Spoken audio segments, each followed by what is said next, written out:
সব ধরনের দুর্নীতি সামনে আনার চেষ্টা হবে। প্রথম কাজ শুরু হবে জিটিএ নিয়ে। সরকার গঠিত তদন্ত কমিটির দায়িত্ব নিয়ে বললেন অবসরপ্রাপ্ত বিচারপতি বিশ্বজিৎ বসু। তৃণমূল আমলে প্রাতিষ্ঠানিক দুর্নীতির বিরুদ্ধে রাজ্য সরকার গঠিত তদন্ত কমিটির মাথায় এই অবসরপ্রাপ্ত বিচারপতি। দুর্নীতি তদন্ত করবেন একজন আইপিএস অফিসার, প্রশাসনিক দিক দেখবেন একজন আইএএস অথবা ডব্লিউবিসিএস অফিসার, টেকনিক্যাল এক্সপার্ট হিসেবে থাকবেন রেভিনিউ সার্ভিসের একজন অফিসারও। তদন্তের স্বার্থে প্রয়োজনে আরও অফিসার নিয়োগের ক্ষমতা থাকবে কমিশনের। দরকারে দোষীদের সম্পত্তি বাজেয়াপ্ত করার ক্ষমতা কমিশনের হাতে।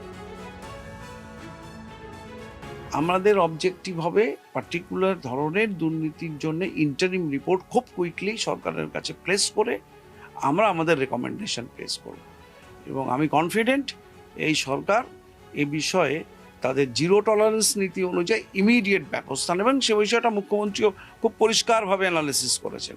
কিছু কিছু দুর্নীতি যেগুলো আমরা সুমোটো কগনিজেন্স নিতে পারি, অবশ্যই তার মধ্যে পাহাড়ের চাকরির দুর্নীতি একটা বড় ইস্যু, জিটিএর দুর্নীতি না। এই কমিশন তো দ্রুততার সাথে কাজ করবেই। এই কমিশনের টাইম বাউন্ড প্রোগ্রাম, একদম টাইম বাউন্ড প্রোগ্রাম।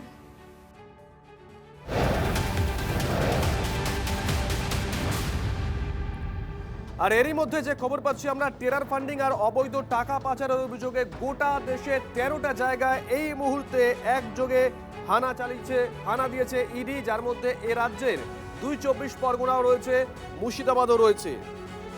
একাধিক জায়গায় তদন্তকারী আধিকারিকরা পৌঁছে গেছেন। এ রাজ্যের কোথায় কোথায় কি চলছে সেখানে জানবো সুজয়ের কাছ থেকে। সুজয়, উত্তর 24 পরগনা, দক্ষিণ 24 পরগনা দুটি জায়গা এবং কলকাতা, তার পাশাপাশি মুর্শিদাবাদ, এই 4টি জায়গায় মূলত এ রাজ্যে ইডি হানা দিয়েছে এবং উত্তরপ্রদেশ এটিএসও সঙ্গে রয়েছে ইডির সঙ্গে এই তল্লাশি অভিযানে। মূলত বাংলাদেশ থেকে অবৈধ অনুপ্রবেশকারী যারা তারা এবং মায়ানমার থেকে যে রোহিঙ্গাদেরকে নিয়ে আসা হয়েছিল, সেই তদন্তের ভিত্তিতে ইডি এই মুহূর্তে হানা দিয়েছে। 2023 সালে উত্তরপ্রদেশে 74 জন এরকম রোহিঙ্গা এবং বাংলাদেশিদেরকে আটক করা হয়। তাদেরকে জেরা করে জানা যায় যে পশ্চিমবঙ্গ ছাড়াও দিল্লি, মধ্যপ্রদেশ, এই রাজ্যগুলি থেকে একটা বড়সড় চক্র অপারেট করছে এবং তার পাশাপাশি ভিন দেশেরও যোগ রয়েছে। মূলত এই সীমান্তবর্তী এলাকাগুলোতে বিভিন্ন মাদ্রাসা, স্বেচ্ছাসেবী সংগঠন, তাদের কাছে ফান্ডিং আছে, মোট কোটি কোটি টাকা আসে এবং চোরাপথে এই অনুপ্রবেশকারী এবং মাদ্রাসা অনুপ্রবেশকারী যারা রয়েছে রোহিঙ্গা বাংলাদেশি, তাদেরকে প্রবেশ করিয়ে দেওয়া হয়।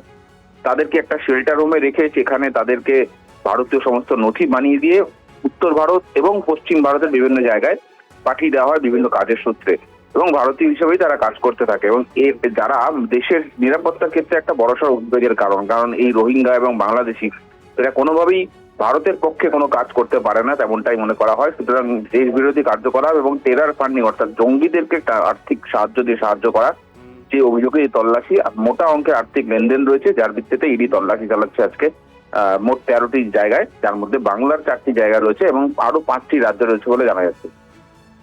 ধন্যবাদ।